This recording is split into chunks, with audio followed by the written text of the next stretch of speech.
Halo semuanya, selamat datang kembali di Yens YouTube.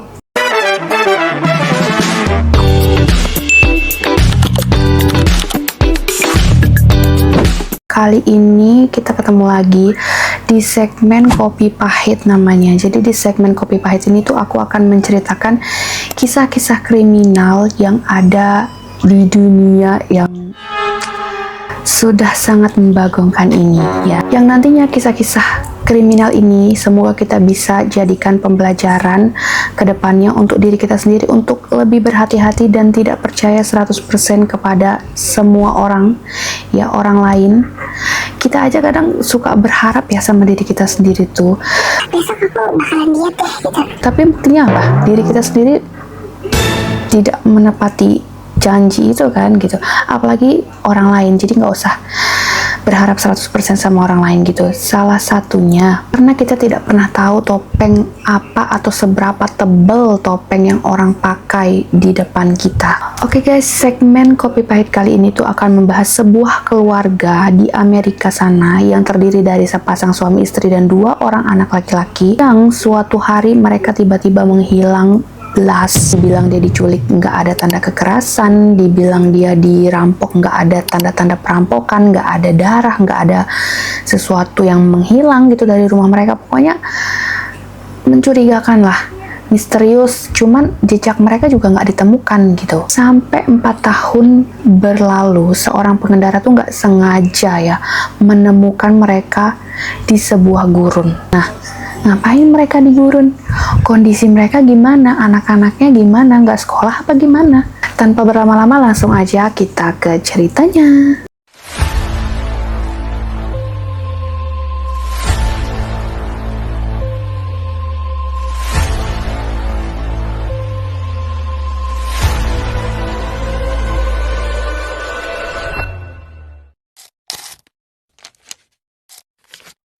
Kisah ini menceritakan seorang pria bernama Joseph McStay dan istrinya Summer McStay. Awalnya mereka tinggal di pinggiran pantai San Clemente, California.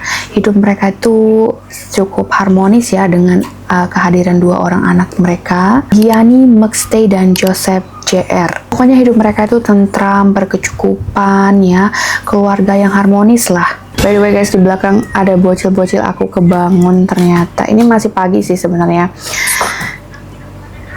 Cuman aku sempatnya itu untuk take video sekarang, jadi yaudah kita terobos aja ya. Kalian abaikan saja bocil-bocil di belakang. Untuk menghidupi keluarganya, Joseph ini memiliki bisnis yaitu Earth Inspired Product, seperti buat air mancur untuk di dinding yang dihias dengan tanaman, bebatuan, pokoknya dekorasi gitulah, yang bisa dibuat di halaman rumah, halaman orang have gitu ya, atau untuk perusahaan semacam hotel atau villa. Nah, suatu hari mereka tuh memutuskan untuk pindah ya ke Fallbrook. Nah, aku kurang tahu juga ya dia pindahnya itu kenapa, mungkin dengan alasan mungkin lebih dekat dengan kantornya atau gimana gitu ya. Nah, setelah pindah mereka tuh memutuskan untuk merenovasi rumah mereka gitu ya, dan mulai berkenalan tentunya dengan tetangga-tetangga baru mereka. Awalnya semuanya baik-baik saja sampai di tanggal 4 Februari 2010, itulah saat dimana keluarga ini tuh terakhir dilihat oleh tetangganya. Menurut tetangganya, itu di sekitar jam 4 sore, mobil milik Joseph ini masih terlihat di garasi, tapi di antara jam 5 sampai jam 7 malam, menurut tetangganya itu keluarga ini tuh terakhir dilihat. Di jam-jam itu sudah tidak ada tanda-tanda mereka tuh di rumah, dan diperkirakan pada jam inilah mereka itu pergi gitu atau menghilang. Awalnya itu nggak ada yang menyadari keluarga ini tuh menghilang, sampai akhirnya saudaranya si Joseph merasa ada yang janggal nih, karena beberapa hari dia tuh nelpon si Joseph tapi nggak ada yang angkat gitu kan. Ditelepon, punya telepon, kayak kok nggak angkat-angkat gitu kan, sampai akhirnya dia itu memutuskan untuk mampir nih ke rumahnya si Joseph untuk ngeliat nih saudara gua baik-baik aja apa gimana gitu kan. Akhirnya aku kucuk dateng nyampe di rumahnya si Joseph. Pas diketok-ketok juga nggak ada yang bukain pintu. Akhirnya setelah dia berusaha masuk gitu kan, ditemukan rumahnya si Joseph itu masih dalam keadaan kayak orang yang nggak pergi. Jadi kayak buah-buahan gitu atau makanan untuk cemilan mereka tuh masih ada di atas meja. Terus ada beberapa mainan yang belum dirapikan gitu. Pokoknya kayak nggak ada tanda-tanda orang tuh pergi gitu. Cuman ditanya-tanya tetangganya, oh udah lama nggak kelihatan gitu. Terakhir tanggal 4 Februari gitu kan. Dan setelah dicari-cari gitu ya sama si Joseph ini nggak ketemu juga saudaranya, akhirnya dia lapor ke polisi setempat. Sama polisi langsung ditindaklanjuti tuh, karena kan sudah beberapa hari menghilang ya. Kemudian selang beberapa waktu sama polisi ditemukanlah mobil Isuzu Trooper miliknya si Joseph ini ada terparkir gitu ya di pinggir jalan dekat perbatasan Meksiko. Nah, dibukalah tuh kan mobilnya, diintip, dilihat, selidiki gitu ya dari luarnya, ada nggak tanda-tanda kecelakaan, misalnya ada baret-baretnya nggak gitu. Terus dibuka paksa, di dalamnya juga kagak ada tanda-tanda kayak kekerasan atau bercak-bercak darah. Mungkin kan dugaannya mungkin keluarga ini diculik gitu ya, atau disekap atau mungkin ada bekas perlawanan gitu kan. Mungkin ada DNA apa gitu ya yang ada di sana gitu kan. Ternyata nggak ada guys gitu. Ada nih DNA ditemukan juga, tapi milik kawannya si Joseph, namanya itu Charles Chase Merritt. Dia itu temennya si Joseph, cuman DNA-nya juga kayak tipis gitu loh guys di setir mobilnya gitu. Cuman sama polisi nggak ditemukan gitu benang merahnya. Awalnya polisi tuh mengira kayaknya nih keluarga Joseph beserta istri dan kedua anaknya itu mungkin memang pergi ke Meksiko gitu, karena kan nggak ditemukan tanda-tanda kejahatan apapun tuh di dalam mobilnya. Kayaknya sengaja meninggalkan mobilnya di sini, mereka sengaja pergi menghilang. Mereka memang sengaja tidak mau diketahui pergi oleh siapapun gitu, karena polisi juga menemukan ada rekaman CCTV yang menunjukkan ada sepasang suami istri ini dan dua anak mereka tuh lagi berjalan kaki melewati perbatasan Meksiko itu. Nah, kayaknya nih si Joseph sama keluarganya gitu kan. Tapi memang di rekaman itu nggak kelihatan jelas wajahnya gitu. Cuman dari posisi ada suami istri, ada dua anak gitu kan. Nah, dikiranya itu si Joseph. Nah, sama polisi. Nah, setelah itu polisi nggak menemukan apapun nih guys. Dan sampai akhirnya kasus ini tuh jadi cold case gitu, karena udah nggak ditemukan petunjuk lain gitu ya. Si lainnya setelah keluarga ini menghilang, kerabat mereka tuh tidak tinggal diam. Mereka itu kayak menyebar brosur tentang foto-foto keluarga inilah, membuat beberapa postingan-postingan untuk mencari keluarga si Joseph dan anak-anaknya ini gitu kan. Termasuk salah satu rekan si Joseph yang bernama Charles Chase Merritt. Dia juga turut diwawancarai di salah satu TV. Dia memberikan keterangan kalau dialah orang terakhir yang ditemui sama keluarga ini gitu, sama si Joseph khususnya gitu. Kalian inget part ini ya, pokoknya si Charles ini tuh orang terakhir yang ditemui Joseph. Nah, sampai akhirnya pada sekitar bulan November tahun 2013, ada seorang pengendara sepeda motor yang melintasi gurun Mojave. Nah, si pengendara ini nggak sengaja menemukan sebuah tengkorak berukuran kecil ya, tengkorak anak kecil lah gitu. Dan dia pun berhenti gitu kan, dan dia tuh ngelapor nih sama pihak berwajib di sana. Dan setelah ditelusuri sama polisi, ternyata ditemukan juga kerangka lain nih. Ada dua kerangka atau tengkorak orang dewasa, dan ada satu lagi tengkorak anak-anak. Jadi total tuh ada 4 tengkorak ya, 2 tengkorak dewasa dan 2 tengkorak anak-anak. Bisa tebak itu punya siapa? Ya, itulah keluarga McStay yang sudah hilang selama hampir 4 tahun. Akhirnya mereka tuh ditemukan guys di gurun, tapi bukan wujud manusia lagi, udah berwujud tengkorak, udah berwujud kerangka. Dan akhirnya setelah ditemukannya kerangka keluarga McStay ini, penyelidikan pun dilanjutkan ya. Dimulai dengan dilakukannya otopsi pada kerangka keluarga McStay. Nah, setelah hasil otopsinya keluar, ditemukanlah penyebab kematian dari keluarga McStay ini karena adanya hantaman benda tumpul pada tengkorak kepala mereka gitu ya. Tengkoraknya si Joseph itu ditemukan ada 4 titik hantaman benda tumpul, sedangkan yang terbanyak itu ada di anaknya si Gianni McStay itu ada 7 hantaman benda tumpul guys di tengkoraknya. Setelah punya usut ya sama polisi dan penyelidik di sana, ada 2 nama nih yang dicurigai sebagai pelakunya. Tebak siapa?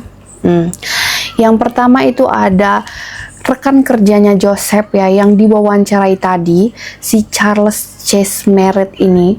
Dan yang kedua ada Dan Cavanaugh namanya. Jadi keduanya ini dicurigai karena ada masalah keuangan dengan Joseph. Terutama si Charles Chase Merritt ini, dia punya hutang sama si Joseph tuh hampir 8.000 USD kalau nggak salah ya.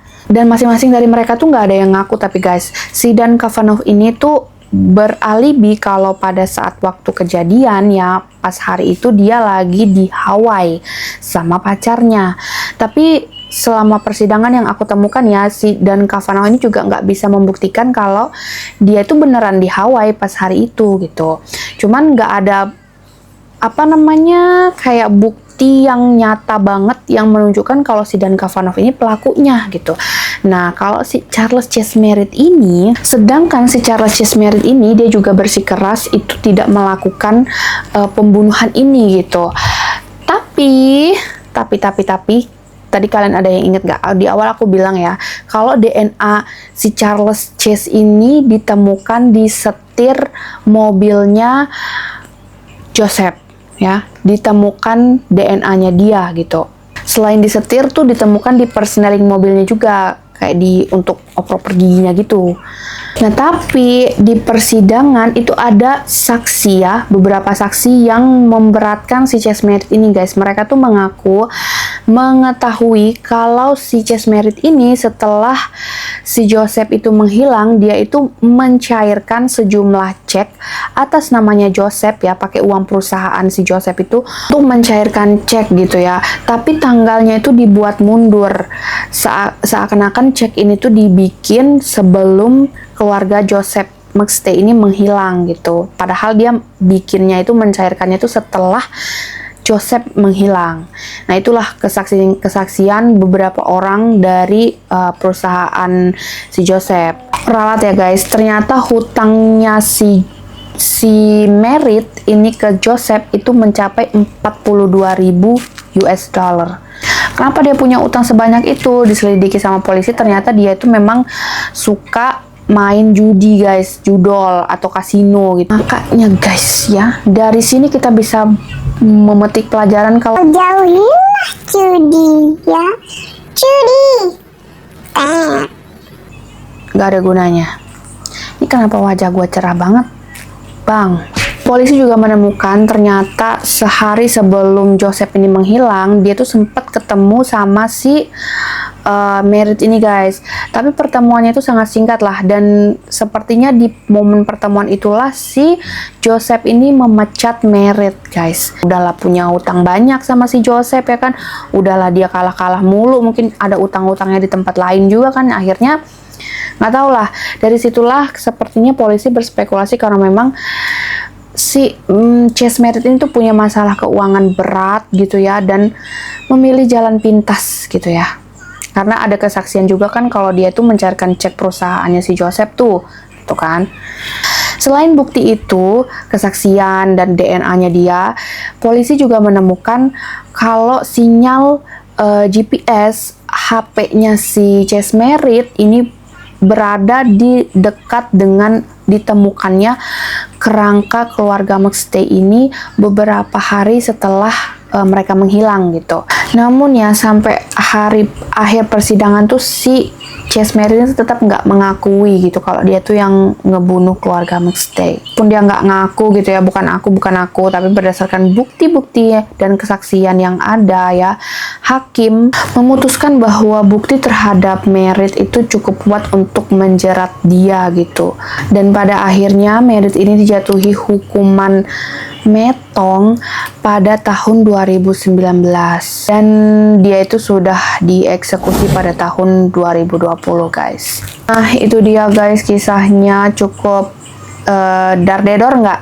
Soalnya yang nggak diduga-duga ternyata ini kan keluarga adem ayem ya kan, nggak punya musuh, tapi berakhir tragis seperti ini hanya karena sifat manusia lain gitu yang punya hutang, yang suka judi kasino. Dia kalah-kalah terus. Udah, kalau yang namanya judi itu mah mana mau juga tempat judinya itu bakalan kehilangan uang ya kan. Jadi pasti dibikin sekian rupa tuh di awal-awal tuh kalian dibikin menang, tapi pada akhir-akhirnya kalian dibikin kalah lagi gitu. Tapi kayak ada sensasi kecanduannya mungkin ya untuk orang-orang yang suka judi seperti ini.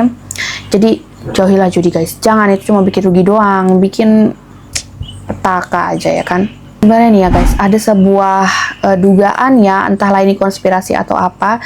Jadi ditemukan juga kan palu yang dipakai untuk menghabisi keluarga McStay ini di lokasi kejadian. Dan di palunya itu ya, ada palu seberat 1,3 gram ya.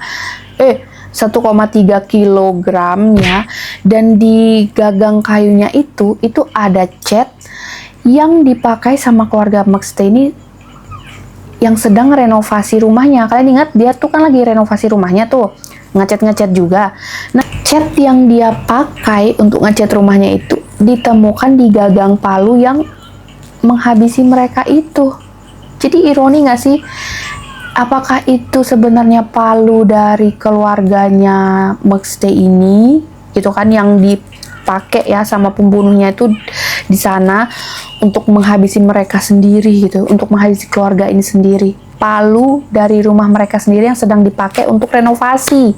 Bahkan ada sisa cat dari rumah mereka yang dipakai ngecat gitu. Selain itu, salah satu kalimat Chase Meredith yang ambigu banget nih ya. Kalian ingat kan tadi ada pas dia tuh wawancara, di wawancara itu dia bilang begini. But you were the last person he saw. I'm definitely the last person he saw. Terjemahannya kurang lebih begini ya. Iya, akulah orang terakhir yang dia lihat Joseph, pasti. Lah, tahu-tahuan banget dia pasti orang terakhir yang dia lihat ya kan? Kan kalau berdasarkan penyelidikan kan dia terakhir ketemu itu sama si Joseph pas dia dipecat kan sehari sebelum keluarganya menghilang.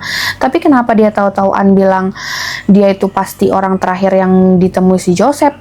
Kan bisa jadi dia temui keluarganya kayak apanya gitu kan, siapa sepupu gimananya gitu kan. Tapi dia tuh yakin banget itu di wawancara tuh dia bilang definitely, pasti aku orang terakhir yang dia temuin. Jadi kalau misalnya orang biasa ya sekilas mendengar pernyataan ini mungkin menganggap itu biasa-biasa aja, tapi ternyata penyelidik itu sudah curiga dengan kalimat ini gitu saat menonton wawancaranya si Joseph. Ini kalimatnya tuh semacam mengakui kalau dia itu pelakunya secara tersirat gitu. So itu dia guys kasus kriminal kita di segmen Kopi Pahit kali ini.